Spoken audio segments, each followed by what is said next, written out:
알아두면 쓸모 있는 신입사원들과 인재채용팀의 잡담이라고 하는데요. 어떤 내용을 들려주실지 지금부터 인재채용팀의 특별 MC를 모셔보겠습니다. 여러분 큰 박수 부탁드립니다.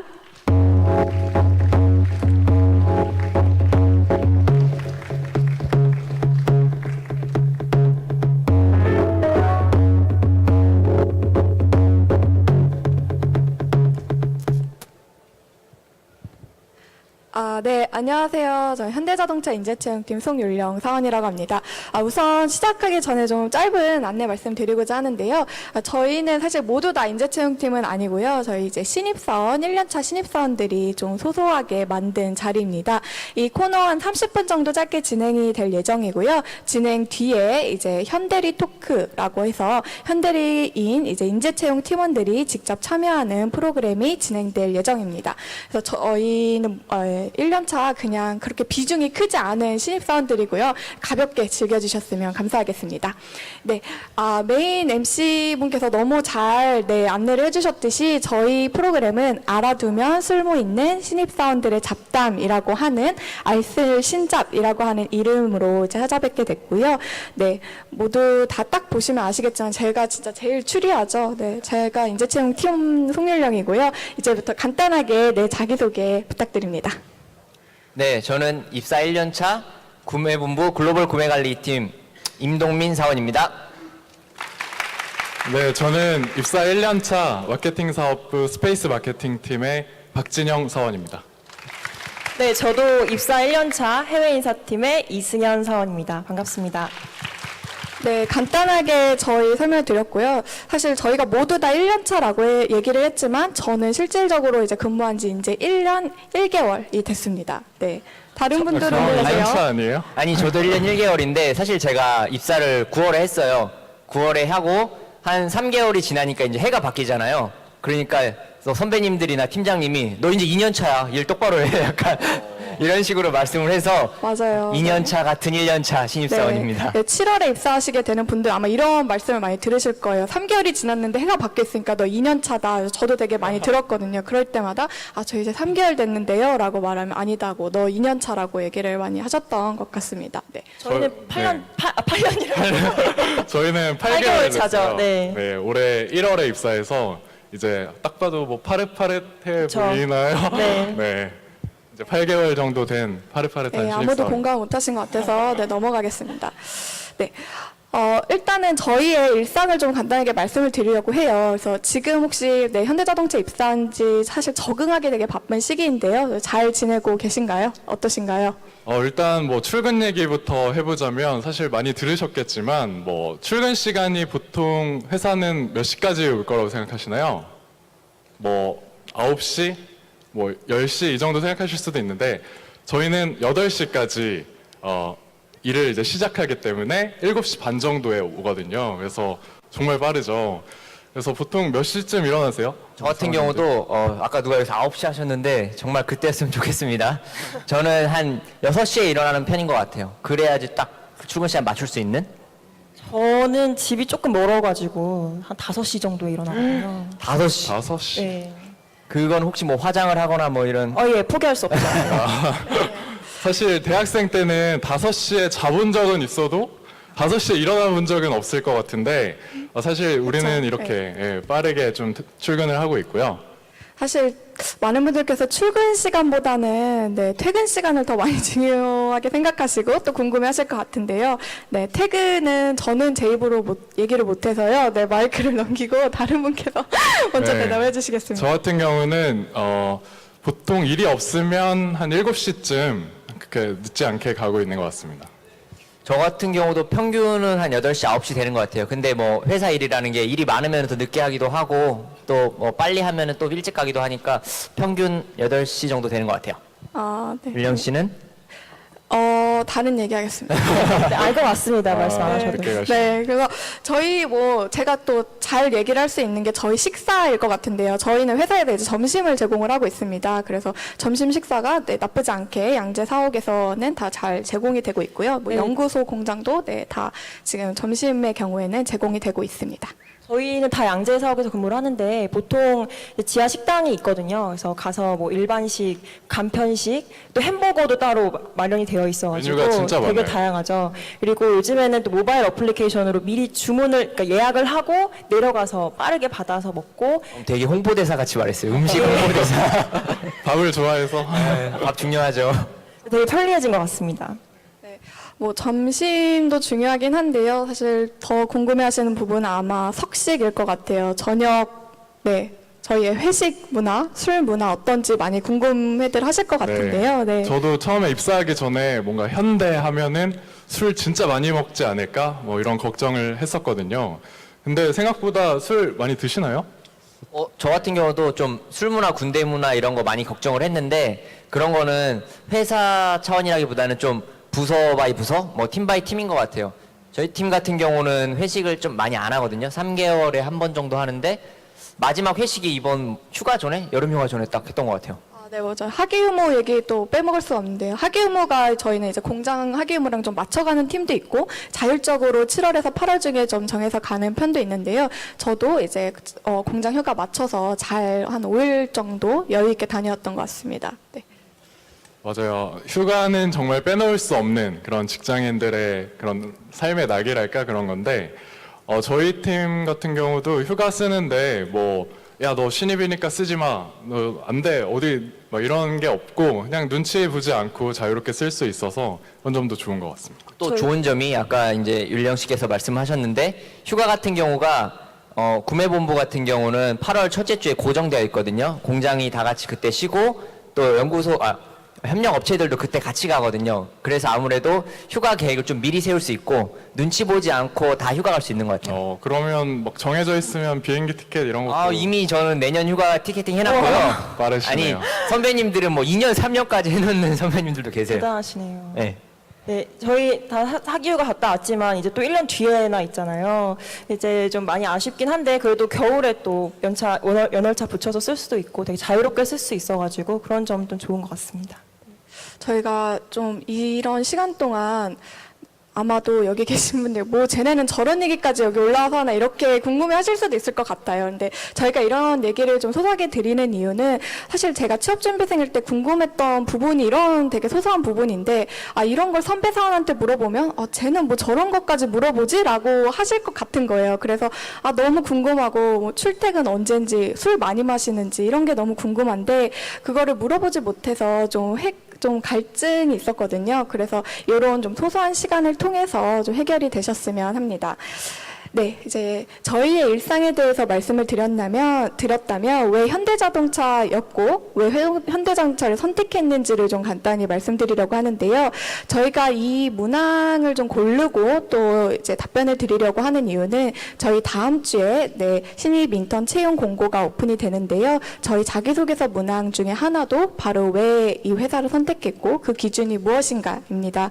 그래서 저희가 취업준비생 때 고민을 했던 내용을 조금 공유를 드리면 방향성을 설정하시는데 조금이나마 도움이 되지 않을까라고 생각을 해서 이 문항을 한번 좀 선택을 해보았습니다. 네. 네, 이 문항 같은 경우가 제가 자소서를 쓸 때 지금도 기억나는 게 이 문항을 생각하느라고 제 자소서 버전이 막 버전 5까지 가더라고요. 그만큼 약간 고민이 많이 됐던 것 같고 가장 좀 작성이 어려웠던 것 같아요. 그래서 제가 딱 생각을 해봤을 때 저는 좀 취업 준비를 하면서 직무에 대한 고민을 좀 많이 했던 것 같아요. 구매 직무가 저한테 이제 맞는다는 확신을 했고 제가 갖추고 있는 역량을 가장 잘 발휘할 수 있는 곳이 현대자동차 구매라고 생각을 해서 지원을 했던 것 같습니다. 동민 씨는 이공계시죠? 네, 저는 신소재 공학을 전공을 했습니다. 네, 아마도 공대생이면은 대부분 좀 다른 직무를 많이 지원을 하실 것 같은데 구매를 지원하시는 분이 좀 있으신가요? 구매를 지원을 많이는 하진 않았어요. 아무래도 제 주변 동기들도 많은 공대생들이 지원을 하는 연구개발이라든지 플랜트 생산기술에 많이 질문을 했고 또 막 이제 옆에서 친구들이 이공계 면접 답변 스터디 이런 거 같이 준비하면은 저 혼자 좀 불안했어요. 나 혼자만 좀 다른 길로 가는 거에 대한 불안감? 그런 게 좀 있었던 것 같아요. 사실 저도 사범대 출신이거든요. 그래서 입사 지원을 할 때 굉장히 그런 부분이 좀 컴플렉스가 되지 않을까라는 고민을 많이 했었는데 사범대 출신이고 제가 그 기업의 교육 또 인재 육성 이런 데 관심을 갖게 되다 보니까 전반적인 HR 사업에 관심 갖게 되었고 또 인사 교육 뭐 노무를 한꺼번에 배울 수 있는 현대자동차를 선택하게 됐던 것 같습니다. 저는 오히려 반대로 하고 싶은 직무가 너무 뚜렷해가지고 좀 더 고민이었어요. 제 전공이 소비자학인데 제 주위 친구들을 봐도 마케팅 하고 싶어하는 친구들이 진짜 많고 주위 사람들도 진짜 많잖아요. 그러다 보니까 상대적으로 인기가 많아서 취업 문이 좁지는 않을까, 다른 데를 써야 되지 않을까 하는 그런 갈등을, 내적 갈등을 많이 했었는데 그럼에도 불구하고 내가 하고 싶은 일을 할래, 이런 좀 원하는 거를 조금 더 생각하고 그러다 보니까 뭐 자기소개서를 쓸 때 그리고 면접 때 얘기할 때도 더 이렇게 진실된 마음으로 얘기할 수 있겠더라고요. 그리고 현대자동차 하면 사실 이런 현대모터 스튜디오와 같은 이런 뭐 브랜드 스페이스를 가지고 있기 때문에 뭐 이렇게 큰 마케팅을 하는 회사가 사실 많지는 않잖아요. 그래서 조금 더 그렇게 자부심을 가지고 일을 할 수 있어서 저는 뿌듯한 것 같습니다. 네, 저도 실제로 회사를 선택하는 기준의 하나로 내가 들어가서 할 수 있는 일이 많은 곳을 좀 많이 생각을 했었는데요. 실제로 입사하고 보니까 생각했던 것만큼 정말 할 일이 많아가지고 한편으로는 내가 기준을 잘못했나? 뭐 이런 생각이 너무 들기는 많죠. 하는데요. 차장님 아까 계셨던 것 같은데. 네, 그런 생각을 했지만 또 생각해 보면은 할 수 있는 일이 많다는 거는 앞으로 뭐 더 도전할 거리도 많다는 거 보니까 그러니까 내가 이제 비단 밖에서뿐만 아니라 안에서도 성장할 수 있구나라는 뭐 그런 생각을 좀 하게 되는 것 같습니다. 네, 저희가 회사를 선택하면서 좀 했던 고민들을 이야기 드렸는데요. 비단 자기소개서 작성할 때뿐만 아니라 뭔가 회사를 선택하는 기준을 좀 생각하실 때 조금이나마 좀 도움이 되셨으면 좋겠습니다. 네, 저희 마지막 질문인데요. 사실 조금 더 취업 준비를 하는데 실질적인 팁이 되지 않을까 싶습니다. 저희는 흔히 이제 서류 전형, 인적성, 저희는 HMAT로 보고 있고요. 그 다음에 2번의 면접, 인턴 채용의 경우에는 한 번 면접을 보게 되고, 이제 그 다음에 채용이 이제 완료되는 이런 프로세스로 진행이 되는데요. 취업 준비마다 아마 각자가 다 제일 어려웠던 부분은 좀 다를 것 같습니다. 그래서 혹시 어떤 게 제일 어려우셨나요? 저 같은 경우는 면접 전형이 가장 어려웠습니다. 저는 인적성이 제일 어려웠어요. 전 서류가 가장 마치 짠 것처럼 이렇게 한 분야 한 분야 어렵게 생각했네요. 그만큼 다 어려운 거죠. 쉬운 건 없다고 생각합니다. 저는 인적성이 제일 어려웠었는데, 이거는 뭐 시간을 안 재고 풀어도 못 풀겠는데, 시간까지 막 재고 풀려니까 더 못 풀겠는 거예요. 인적성이 제일 어렵다고 생각하시는 분 계신가요? 네, 많이 계시죠. 저는 정말 제가 인적성 봐보고 나 왜 이렇게 머리가 안 좋아 라고 생각할 정도로 그렇게 못 풀었었어요. 그리고 또 역사 에세이 있잖아요. 현대자동차 인적성. 지금 되게 공감 많이 하신 것 같아요. 고개를 막 흔드시는데. 이거 전공계생이신가 봐. 저도 진짜 역사 에세이 때문에 떨어지는 거 아닌지 걱정도 많이 했고, 부담이 많이 되죠. 사실 이런 이공계생으로서는 역사 에세이가 되게 좀 많이 부담이 되기는 해요. 그래도 그나마 다행인 게 역사 문제는 안 푸니까 저는 그거에 참 감사했던 것 같습니다. 네, 저는 역사 에세이가 이제 제일 끝 시간에 하는데 그것도 신경 못 쓰고 적성 푸느라 정신없이 없었는데, 그래도 모르는 문제를 좀 빨리빨리 스킵하면서 풀다 보면은 그게 좀 나만의 그런 스킬도 되고 시간도 아낄 수 있어서 좋은 것 같더라고요. 혹시 뭐 다른 팁 같은 거 있으신가요? 사실 팁이라고 하기까지는 좀 그런데, 저는 적성 유형 중에 제가 공간 지각을 정말 못하겠더라고요. 저는 사실 길도 잘 못 찾는데 자꾸 막 주사위 돌리라고 하고 이 다음에 공간 뭐 지각은 나오는지 정말. 생각하라고 하니까 너무 힘든 거예요. 그래서 저는 실제로 복사해가지고 하나하나 잘라서 주사위도 만들어보고 굴려보고 좀 이랬던 것 같고요. 실제로 시험장에 가시게 되면은 그 시험지에 별도로 마킹을 하거나 아니면 시험지를 돌리는 거를 좀 하지 말라고 이제 감독관께서 말씀을 해주시더라고요. 근데 그전에는 그거를 모르니까 막 책을 돌려가면서 했었거든요. 근데 그걸 계속 의식을 하니까 저도 모르게 고개를 막 이렇게 돌리다가 부정행위지 이러고 정신 차리고 막 계속 이랬거든요. 그런 사람들 많아요. 네, 맞아요. 그래서 실제로 이제 연습하시는 것도 현장에서 하시는 것처럼 좀 시간도 정확하게 타이트하게 재시고 문제 팁 주셨던 거는 스킵도 하시고 내가 가장 약한 부분을 빨리 파악해서 그 부분에 대해서 조금 더 투자를 하는 게 이제 좋은 방법이 아닐까 그렇게 생각을 해봅니다. 네, 그리고 문제를 좀 많이 풀어보면 좋은데 여러 권 사기가 좀 부담되잖아요. 그래서 저는 좀 몇 권, 한두 권 정도를 좀 더 깊게 풀어보는 거를 했어요. 제가 좀 기억력이 안 좋아서 나중에 풀어도 어차피 또 새로 보는 것 같고 그렇더라고요. 그래서 뭐 스터디 같은 거 하셔도 도움도 되고 스터디원들이랑 뭐 책 공유하셔도 되고 이렇게 해서 문제를 최대한 많이 풀어보면 도움이 되는 것 같습니다. 그리고 이런 말 해도 되는지 모르겠는데 제가 볼 때 인적성이 다 거기서 거기인 느낌이었어요. 약간 특정 회사에 뭐 전형이 있기도 하지만 좀 여러 권의 책을 굳이 막 돈 때문에 다 사시지 말고 한두 권을 사셔서 진짜 그거 좀 모르는 거 많이 파보고 하시면 도움이 많이 되는 것 같아요. 네, 맞아요. 독, 이런 데 가시면은 어디 거는 뭐 어디 게 제일 좋더라, 어디 게 제일 뭐 유사하더라, 뭐 이런 정보는 되게 쉽게 얻으실 수 있어서 그런 데 보셔서 이제 이 회사에 나오는 인적성 문제집 중에 어떤 게 제일 좀 잘 나왔는지는 좀 출판사마다 또 다르고 회사 인적성 유형별마다 다르기 때문에 좀 참고하셔서 구매하시면은 좀 도움이 되지 않을까 싶습니다. 저는 이제 취업 준비 가장 어려웠던 부분이 무엇이었나요? 라고 이제 질문을 받았을 때 사실 저는 전형 하나하나가 다 하나도 쉬웠던 게 없었던 것 같거든요. 모든 게 다 어려웠지만 그 중에서도 이제 하나를 꼽자면 서류 전형이 어떻게 보면 가장 중요한 전형이 아닌가라는 생각을 하는데요.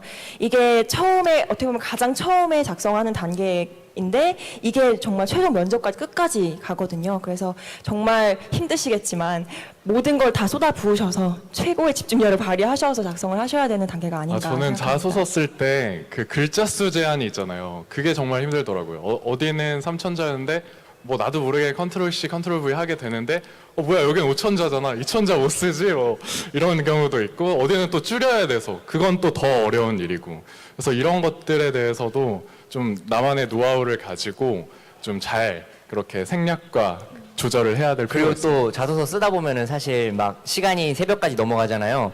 이상하게 새벽에 잘 써지는데 그게 다음날 보면 그게 또 참 내가 그렇게 소설가 같은 부끄러울 것도 수가 아니고. 없고 막 찍고 싶고 그래서 참 감성 자소서가 되는 것 같은데 제가 볼 때 자소서는 좀 이렇게 머리가 맑을 때 쓰는 게 참 좋은 것 같습니다. 네. 그리고 자소서를 쓸 때 오탈자가 생각보다 되게 중요한 경우가 많아요. 뭐 회사 이름을 아예 잘못 쓰거나 내가 쓰는 직무를 잘못 쓰거나 이런 경우도 있는데요. 그런 경우가 진짜 있어요? 네. 저는 인재채용팀이기 때문에 네. 뭐 말씀드리면 가끔 진짜로 회사 이름을 잘못 쓰시는 경우도 있고요. 아무래도 촉박한 시간 속에 이제 같은 일정을 가지고 여러 개의 공고가 오픈이 되다 보니까 조금 혼선이 있으신 것 같아요. 그런데 그런 거는 사실 본인께서 아무리 본인 자소서를 봐도 못 잡아내기 마련이거든요. 그래서 친구도 보여주고 조금 부끄럽지만 엄마 아빠도 보여주고 이런 식으로 해서 가족, 친구 뭐 이렇게 오탈자라도 좀 잡아달라라고 하면은 좀 도움이 되실 것 같습니다. 예. 또 면접 빼놓을 수 없잖아요. 동민 씨는 면접이 왜 가장 힘드셨어요? 제가 면접이 가장 어렵다고 말을 했는데 저는 자소서나 뭐 인적성도 어렵지만 그것은 제 것에만 딱 집중을 하면 된다고 생각을 했어요. 근데 면접 같은 경우는 옆 지원자에 좀 이렇게 영향을 받을 수 있거든요. 특히 막 되게 화려한 언변으로 말을 잘하는 지원자가 옆에 있으면은 그런 사람들 꼭 있어요. 이렇게 네. 진영 씨처럼 그럼 괜히 좀 옆에서 위축되기도 하고 또 참 안타까운 거는 그런 사람이 꼭 내가 생각한 답변을 해요. 앞에서 딱 나와. 맞아. 그러면은 바로 앞에서 나는 이제 막 갑자기 시계 초침 소리가 들리고 막 하늘 노래지고 정작 내 차례 왔을 때 외워온 거 막 아무거나 좀 잘못 말해가지고 소위 면접을 좀 망했던 경험이 있었습니다. 뭐 좀 팁 없나요, 진영 씨? 저는 면접장 가면 되게 분위기가 이렇게 꽉 눌리는 느낌이 나고 막 심장이 뛰고 이러잖아요. 그럴 때일수록 더 긴장을 하면 안 되기 때문에 면접관 분들을 보면 근데 그게 더 심해지잖아요. 그래서 면접관 분들을 그냥 동네 아저씨처럼 생각하는 거예요. 그래서 내가 원래 알던 사람이고 그분들이 모르는 걸 내가 설명해 준다. 나에 대해서는 내가 제일 잘 아니까 좀 그런 마인드 컨트롤 했었습니다. 추가적으로 말씀드리면 저도 이제 면접장에서 지원자분들이랑 얘기를 할 기회가 있으면 동네 아저씨처럼 대해라라고 말을 하기도 하고요. 면접관 분들을 사실 다시 만날 기회는 그렇게 많지는 않아요. 물론 현업과 이제 인사 담당자분께서 면접을 진행을 해주시긴 하지만 딱 그분이 내가 배치될 팀에 딱 상사로 있는 경우는 저 말고는 거의 없습니다. 저 같은 경우에는 그 아저씨랑 일하고 계신 건가요? 아저씨라고 생각을 하고 싶은 말을 다 했는데 어느 날 사무실에 와보니까 제 바로 상사시고 막 그러시는 경우가 된 거죠. 이런 저 같은 특이 케이스를 빼고는 거의 대부분 이제 이게 어차피 안 볼 사람이다. 네, 이렇게 생각하시고 그렇죠. 네, 편하게. 이런 말씀을 그리고 또 제가 면접 팁이 하나 더 생각이 났는데 제가 처음에 면접 준비 같은 걸 할 때 보통 예상 질문을 많이 준비를 하잖아요. 그때 되게 많이 열심히 준비하고 많이 쓰고 외웠었어요. 그걸 외워서 실제 면접장에서 외운 걸 말하다 보니까 진짜 앵무새처럼 따박따박 거리게 되고 그게 좀 좋은 이미지를 주지 못한 것 같더라고요. 그래서 생각을 한 게 면접 준비를 하되 예상 질문을 키워드 중심으로 준비를 했어요. 그래서 이 질문에 대해서는 내가 이 키워드로만 대답을 하겠다.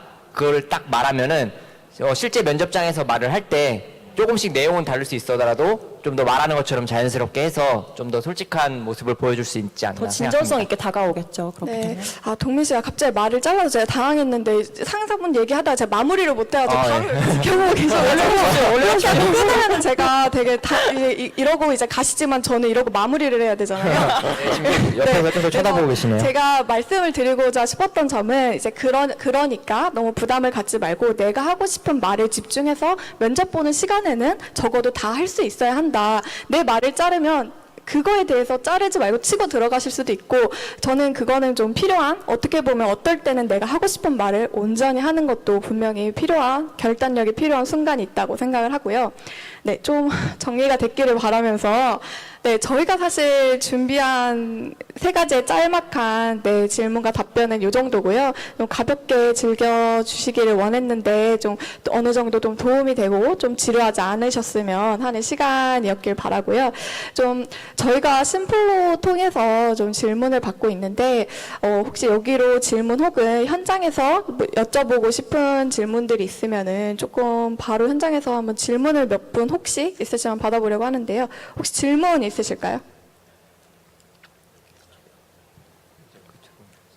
아, 네, 마이크 갖다 드리겠습니다. 네, 안녕하세요. 그 두 번째 그 동민 씨라고 하시는 분. 네, 감사합니다. 이름까지 그- 기억해 주시네. 그 공대에서 구매팀을 지원하셨는데 구매팀을 지원하게 된 계기나 또 공대생이 구매팀에 가려면 준비해야 될 것들이 뭐가 있을지 궁금합니다. 네, 저도 아까 앞에서 말씀드렸다시피 직무에 대해 고민을 많이 했다고 했잖아요. 저는 이제 공대생이다 보면 프로젝트가 많고 프로젝트뿐만 아니라 다양한 좀 설계 공모전에 나갈 기회가 있거든요.